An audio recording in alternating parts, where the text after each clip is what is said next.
Hi all, welcome to Anime Echoes. So now we're on the fourth light novel of Baccano. According to some, this is the novel that wasn't adapted all that great in the anime. One thing I can say for sure is that this novel felt like it had so many moving parts, so many plot points that it was more complicated than the 2-volume epic we just finished. So despite the Grand Punk Railroad Express arc being 2 volumes, the plotting didn't feel like we were jumping around too much in that one. That story felt like we stayed at a scene for much longer, but in this one, it felt like a lot of jumping around. I, for one, really enjoyed this novel. I did sometimes feel like there was too much jumping around to just get one party to another location, but I also think that's the point. The whole idea of this novel surrounds the idea of information and the domino effect of information within people's lives. So it makes sense that in order to explore such an idea, you would have characters erratically running around and one thing always leading to the next. I'll start off with who my favourite characters were. So I really loved these ones: Luck, Kate Gandor, and Eve Genoard. First off, I really enjoy Luck. He's a great character and his character arc was really intriguing. I always wanted to see something like a character thinking about how gaining immortality actually made them have less vitality in their life, having less of a fire burning within them. That's something I thought would be the case for anyone if they got immortality, and seeing that idea explored through Luck was a treat for me. I won't be going into detail about Luck's character, that'll be in another podcast episode, so this will just be things that I enjoyed. I like that he's questioning whether he should be a mafia member, especially with the fire inside him being such a small flame now. Further to that questioning, his entire family is apparently not cut out to be mafiosos according to Claire. I think that's what makes Luck an interesting character. He doesn't just act like a brute or just accept immortality. He's quite reflective and questions himself. I like how introspective he can be. He's genuinely surprised that his other brothers have taken to the immortality so easily, that they're just going on with their lives. The thing that I relate to with Luck is the idea that he's worried that if he doesn't have a fire burning within him, then he should be cause for concern. That's something I've always felt like is an issue. If there isn't anything I really care about, then what's the point? By the end of the novel, he hasn't really solved that problem in its entirety for himself, and decides to read a book. He just kind of escapes into stories without addressing the issue within. That might be playing into the escapism theme that exists throughout this novel, but we'll talk about that later. But that felt pretty relatable. I think we can all recall a time where we use something else, whether it's a book, a TV show, some good food, daydreaming, just anything to quiet the mind from having to deal with the problem in front of you. On another note, Luck's design is fantastic. I like that he's smiling mostly, but when he's serious, his eyes don't smile at all. Overall, Luck was a fascinating study, and I'm really interested to see where his character develops. What's the solution he finds to perhaps ignite the fire fully? Or is it about accepting that some flames have to die when circumstances change? I'm honestly not sure at all where his character's going, but I think the trajectory has a lot of potential, and I think personally, I might have a lot to learn as well. Now, moving on to Kate Gandor. So Kate was a huge surprise for me. I loved every second this person was on the page. She has a sweet relationship with Keith, but more than that, it's her history that really sucked me in and pulled on my heartstrings. She's a pianist who played music in real time for silent films. These were films back in the day which had no sound playing, but as we all know, we have films that have far surpassed that now. You can hear and watch them from your phone now. She played as a pianist in real time, so the moment the film played, she would play the piano as background music. With the invention of audio recording, she ultimately had to feel herself becoming obsolete due to the advancement of technology. The way the author writes that scene in the theatre really stuck with me, and I remember when I read that scene, I had to take a moment. It was just so well done. I felt like I was transported back in time. Generally, what's depicted is the positive aspect of growth of technology.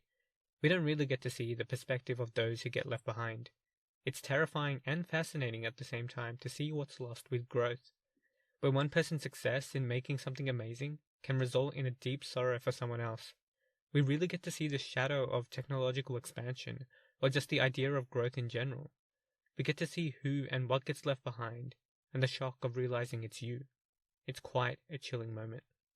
Moving on from that scene, her personality seems very kind. She lets Roy and Eve stay the night. I also like how the image we get of her is of her back playing the piano. It really adds to the mystery surrounding her despite her overall kind nature. I'll stop gushing about Kay because I go into more detail in another podcast episode, but I absolutely loved her. Let's move on to Eve. I warmed up to Eve pretty quickly. Maybe it's because the author uses Isaac and Miriam in the scene where we come to learn about Eve, and I really enjoy those two. So by tying her introduction with them, it made me want to know about her more, especially with her being prone to fantasy and thinking Isaac and Miriam are angels. Overall, she's just a kid. Also, her being Dallas Genoard's sister, the guy who I thought was a complete idiot in the first novel, made me apprehensive at first. I was like, I don't like that guy. But the differences between the two characters were quite stark, and the contrast was immediate. She was nothing like her brother. He's quite sweet and well-mannered. That being said, most characters that are sweet and well-mannered end up becoming kind of boring, and I was worried her character would just meander, like the innocent character archetype that just gets thrown around and learns how harsh the world is. I wanted her to have more agency, and luckily for us, she has quite a lot in this novel. She becomes far more forthcoming as the novel progresses, such as asking Roy to find the Gandors, talking with Kate Gandor, her being forward with luck, and also the part where she loses it in anger towards Gustavo. They were all moments where I felt like Eve was a character with a lot of agency and power of her own. To me, she didn't really feel like a character that just got things handed to her. Though Eve didn't just have that going against her, I don't tend to like characters who are rewarded largely just because they learn how to have resolve for the first time. I tend to get frustrated by those characters, because they tend to learn something about themselves and all of a sudden they are confident, and things start working out for them. But it was different with Eve. While she does get rewarded for gaining resolve to keep pushing forward, the rewards don't just start piling up right after learning to be confident. She tends to oscillate back and forth between a confident person, being shy, and suffering. She felt like a real person, who has moments of confidence mixed with suffering. She was also quite introspective for her age. She would reflect on her motivations and think about what kind of person she was and what her actions really meant about her. Not only that, she gets pummeled with bad news about Dallas, her father, her brother, like news that will take anyone out. Despite all that, she constantly resolves herself back into it, but not from a place of just gaining confidence and now having a more positive outlook. She doesn't remove her own flaws from the situation, and she doesn't make the situation look better than what it actually is. This isn't some fake positive outlook that allows her to move forward. It's only through the genuine acknowledgement of her own flaws. Things like her selfish reason for saving Dallas, the anger she feels, that she moves forward. They aren't just put to the side. They are firmly acknowledged to have significant weight, and it's only through the acknowledgement does she gain any reward, like obtaining the location of her brother and getting help from people. That's what I like about her. She's a young character, and generally, they're just held with kid gloves. She wasn't. Now, I do have an honourable mention, and that's Edith. So I think Edith's just a really cool character, and I really like how much she cares about Roy. The level of loyalty she shows to Roy and how she really values promises was something I thought was precious. Those traits are very hard to come by, and I think Roy's super lucky to have her. He should be thanking the stars that he has her. On another note, the scene where she gets her hair cut was hilarious. I swear the Gandalf family are full of goofs, especially Keith playing with 3 jokers. What was that? But yeah, that image of her with her haircut was really great. Her relationship with Roy was ultimately really wholesome. I like how she's his tether to the real world, or what makes him want to not exit the world. See the podcast episode with Roy and Edith for more details on them. So those were my personal favourite characters, though I do have Edith as a runner-up. Now, just random things I wanted to note because I thought they were really cool. I like that we got to meet Leah Lin Shan. It was pretty neat with her being Fang's sister. I like having new characters that are connected to characters that we already know. I'm quite confident that the author will be doing this a lot. Another thing is that I really want to meet Felix Walken, if we ever do. Apparently he's really strong, and what's more, he apparently wants to lose his past. I'm not sure what that even means, but colour me intrigued. On another note, it was really great seeing Rachel talking to the president of the Daily Days. It's just nice to see her. I'm quite fond of her character. We get a mention of Ronnie from the Martilla family. Apparently he's super strong, so I'm keen to see him. We get a name for the head chef that was on the Flying Pussyfoot. Apparently his name is Gregor. I'm guessing we'll see him at one point because he's a named character now. It was nice seeing Claire again. He's always fun. I was kind of worried that he would take up too much screen time. See, I love Claire, but he's such a large presence that he can take away screen time from other characters. So I like that the author managed to make him in the background for the most part, but then also still have him do an interesting reveal as well. As far as the villain is concerned, I thought he was kind of a joke at first. He didn't really strike me as particularly interesting. He was always getting one-up by Bartolo or Beg, so he seemed like a fool. But with Gustavo, once he seemed to figure things out, he did become more menacing. Not like incredibly menacing, but enough to feel like he was somewhat of a threat. He had an air of competency around him that he didn't have before once he learned who all of his opponents were, and they were all working together from his perspective. I think the villain was serviceable. He worked for the story. Fortunately, he doesn't really take up too much screen time, which I thought was a good thing, and I think it was a deliberate decision from the author. Like, he tends to use him in very efficient ways, generally to move the story along. I'll be going into Gustavo deeper in another novel, but for now, let's leave it at that. I thought Benjamin the butler and Samantha were nice additions to the story. They made for great characters for Eve to bounce off. They didn't really end up doing much at the end, but overall, I thought they were fine additions to the narrative or story. I'll be mentioning the Gandors and the Daily Days and all the other characters I didn't get to talk about in their respective episodes, so you guys should look forward to those. Okay, that's all for my overall thoughts. Oh, actually, that's not all. My rankings now are the third volume is my favorite, then this one, then the fourth volume, and lastly volume 2. Though they're all pretty close, I think. Okay, let's jump into the themes. Let's start off with the theme of information. So information is constantly talked about, over and over. We're always given little tidbits about the nature of information and how it changes and how we're influenced by it. Information is showcased through the character of Henry initially.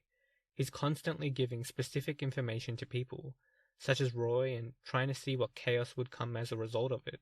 He doesn't respect the Daily Day's way of distributing information, unlike Nicholas. From Nicholas, you get the feeling that he uploads the value of neutrality from the business he works for, to not take a stand on where the information should travel. Henry, on the other hand, does not. He doesn't act on the behalf of the company. He selfishly acts at the behest of his belief that information is power. We understand more about Henry's obsession with power, where he talks about how manipulating information can result in manipulating a variety of things. You can manipulate money, people, nations even. For example, he's the only one who knows that Roy is pursuing Eve, so he has an advantage there. He knows that Edith is looking for Roy, but he won't give the information about him away for free. He wants to twist the lovers' hearts. Having all the information, it makes him feel like a god for having it all. That feeling of knowing how all the information strings are attached, knowing how everything on the chessboard is moving, there's no drug that could ever replace that. No drug that could ever make him feel better than that. The aforementioned non-release of information to Edith from Henry, Nicholas sees that interaction happen, so he sees Henry not give what Edith wants to hear. While Nicholas does think he's an ass, he also thinks that what he did was kinda clever. That being said, Nicholas knows that Henry is within the belly of the beast, that he's perhaps being too playful with information. The visceral way information travels means that it's really hard to control. He may be playing with fire. If information is all-powerful, anything that's strong will always have one foot in danger. And lo and behold, Henry does have to learn this the hard way. Claire Orvino basically threatens him over rail tracks, basically threatening to kill him. He's terrified by this incident. He comes back pale and everything. Apparently he looked like the life got sucked out of him. Despite all this, Henry doesn't give up his power trip for information. At no point does he self-analyze that perhaps his relationship with information is also toxic in some way. He still believes that those without information are powerless, but now what he believes is that there is always a price to be paid for information. The better the information, the larger the price. Perhaps Jacuzzi walking in asking about the train robbery is exactly that. He paid with almost his life, and now someone is in front of him, talking about the hush-hush incident at the Flying Pussyfoot. What an amazing result for the suffering he had to endure. I don't think Henry learns his lesson in any way. What Henry learns is that there are consequences, or that there is a price to getting good information. He experiences that price, that you might lose a limb for the best information. I think he now just sees that danger as just being part of the course of getting better information. We obtain another window into the idea of information. It's how information spreads. When it's known that Vino is going after Gustavo, it immediately spreads throughout the underworld. It's a window into how rapidly it can expand and take over the consciousness of others. Another depiction is that of how information, when strung together, can provide mental clarity. When Gustavo puts together that Eve, the Gandors, Roy, the Daily Days are all related in some way, it becomes clear to him who his enemy is. The confusion he's felt before dissipates, and the same Gustavo who was raging without knowing why, who was constantly agitated, begins to transform a little. He becomes more competent. He immediately starts getting a group of hitmen together to launch his attack. It seems that when all of this information comes together in a way, it makes one feel like they know what's going on. It helps one push forward and actually have precision to direct their energy at something productive. What's more, the conclusion that Gustavo made, that they were all working together the entire time, was false. The information just happened to string itself together in that way.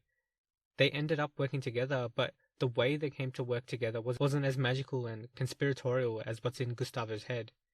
So what this tells us is that with information, you can gain mental clarity even if the narrative that's formed in one's mind is false. Despite this false narrative in Gustavo's mind, the information that has been swirling around always ends up tying themselves together to a point, a certain crescendo. The president of the Daily Days says this because the location of that crescendo is the Daily Days. Everyone acted at the behest of the information, and eventually it all came together at that location.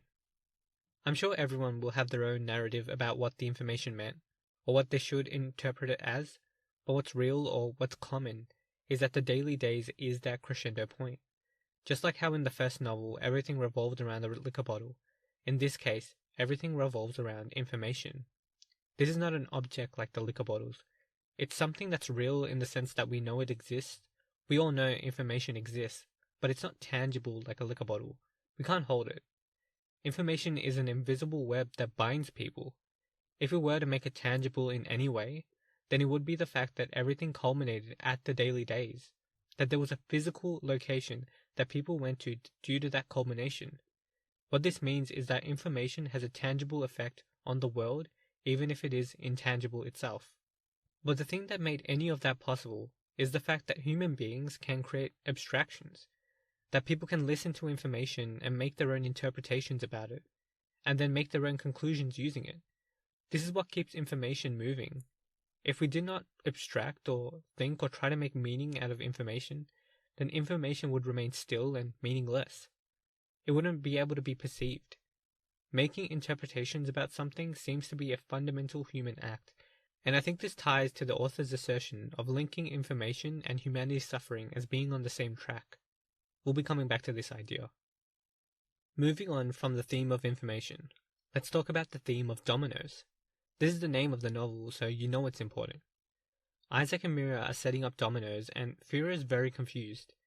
But it becomes this big event where everyone is in anticipation of the dominoes toppling over. Though Fira is still confused. He thinks, why would you line them up just to knock them down? Despite this pondering, Isaac and Mira finally push one domino piece down. Then the one after that falls, and thus the pieces are falling one by one.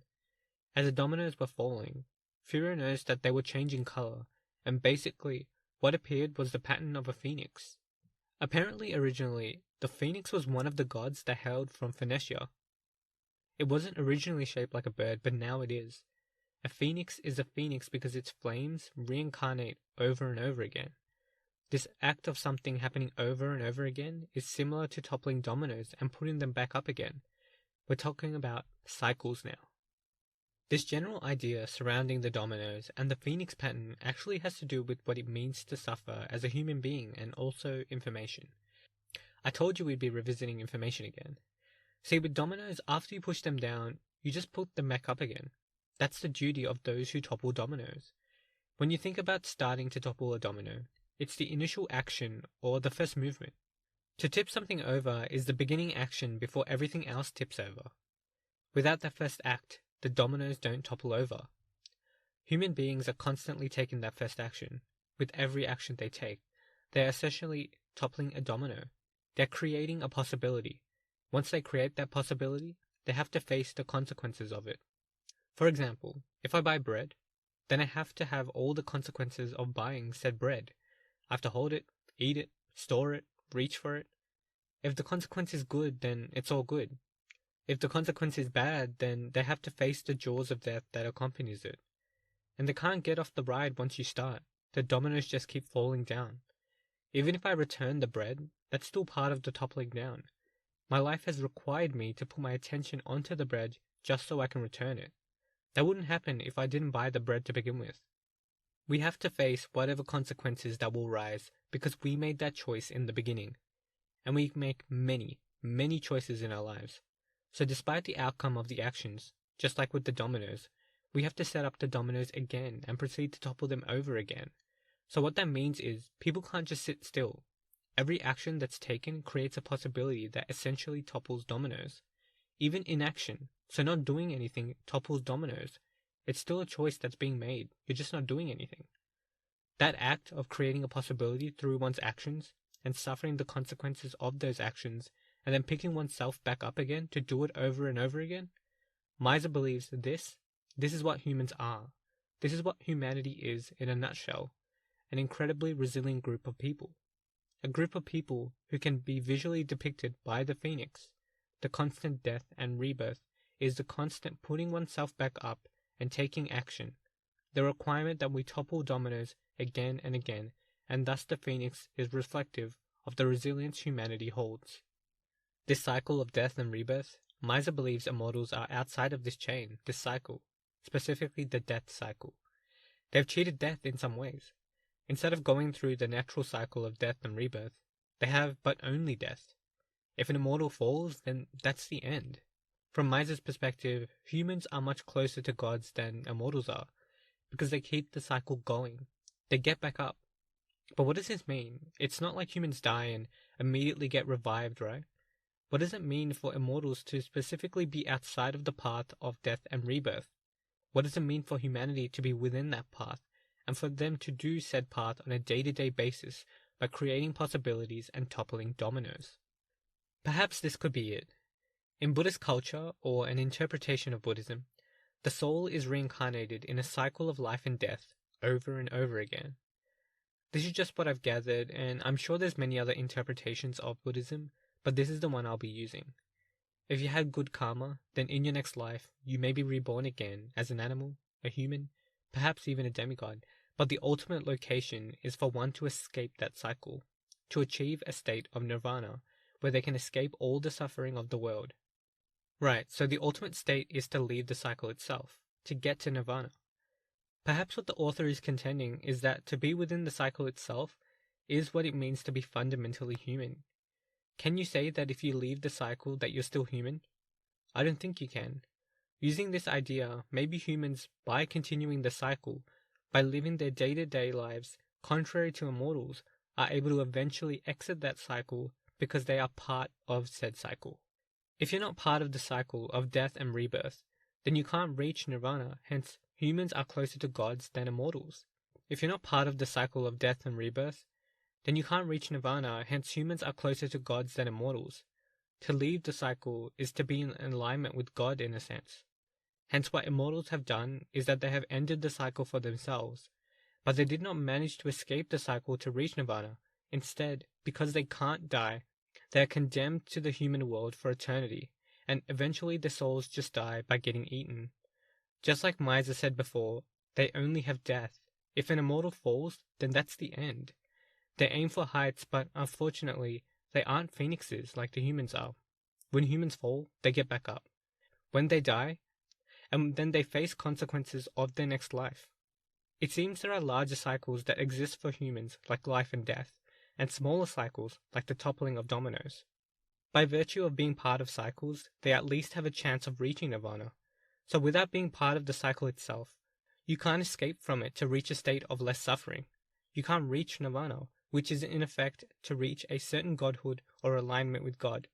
The immortals literally cannot do this. They have to be part of the human world. Now, before I mention that this phoenix analogy and dominoes also have to do with information. When the dominoes falls, it creates a colored image of a phoenix at the end. There's something on the other side of the dominoes. Also, when information all comes together, Gustavo gets a real sense of mental clarity of what's happening. But prior to the crescendo of information, or the dominoes all falling, There's a real sense of ambiguity for Gustavo. No one really knows what's going on or what's going to happen, and even after that, we put the dominoes up again or we start collecting information again and we don't know what's going to happen. Information just keeps atrophying or changing like the phoenix itself. It keeps changing, dying and reviving itself in a cyclical fashion. And this is why information is so hard to grasp. It's because of this constant change. And we all know that being human is very difficult and hard to grasp. So in effect, both information and being a human being is hard to grasp, hard to comprehend, hard to fully understand. And that's why humans and information are so chaotic, so hard to pin down. Because unless you understand the cycles, unless you see the big picture, everything in life can feel very chaotic. So what's the solution to this chaotic mess? It seems to be a fundamental part of human life. But is there a solution or a small technique people can use to make it easier? To make living easier? All of this, I think, helps the author make his main case. That information, while fundamental to one's experience or intrinsic to humanity, is ultimately not something reliable. Just like human beings, it's too fickle to remain in one spot, too chaotic to ever solidify into something fully reliable or constant. Just like Gustavo, there would be a lot of frustration on our part prior to ever having any mental clarity. And even with that mental clarity, the information will change again. It will renew itself into something unknown. It's not like Gustavo had information that Claire was undercover. The mental clarity was gone, just like that. You kinda have to wonder if it's even worth all the effort trying to understand everything. Therefore, in the end, there's a line in the novel that says you must rely on your own instincts and experiences. You must rely on your bodily sensations, what you see before you. That instinctual simplicity that makes you turn your brain off and be simple. Now, who embodies that simplicity? Well, it's Isaac and Miriam, of course. Who else? And I think this is why Fira states that if everyone was like Isaac and Miriam, then world peace would happen. He recounts how much they help everyone around, specifically himself and Ennis.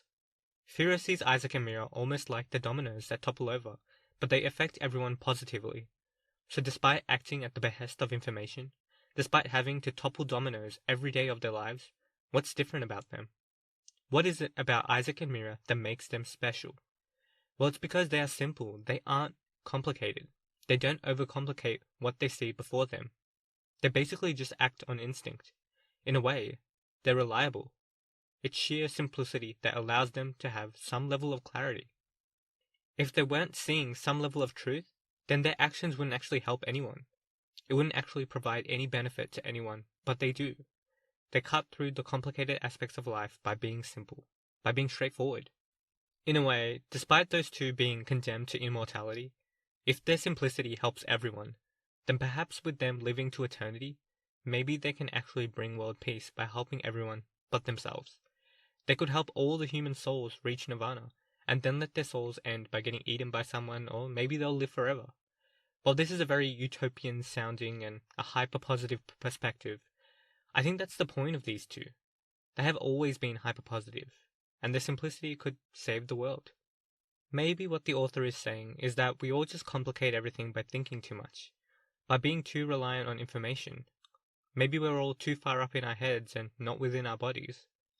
It's not dismissing information as useful, far from it, but a plea for a shift in perspective. That perhaps we should also let go of information at times, and maybe half the time, be simple. Let our hearts be open and just simply act. Now that's all for the themes of information and dominoes. I won't be talking about the escapism theme here only because I think it's better left for next week, where we'll be going through Roy, Edith, and Beg. Thanks for listening, and I'll see you guys next week.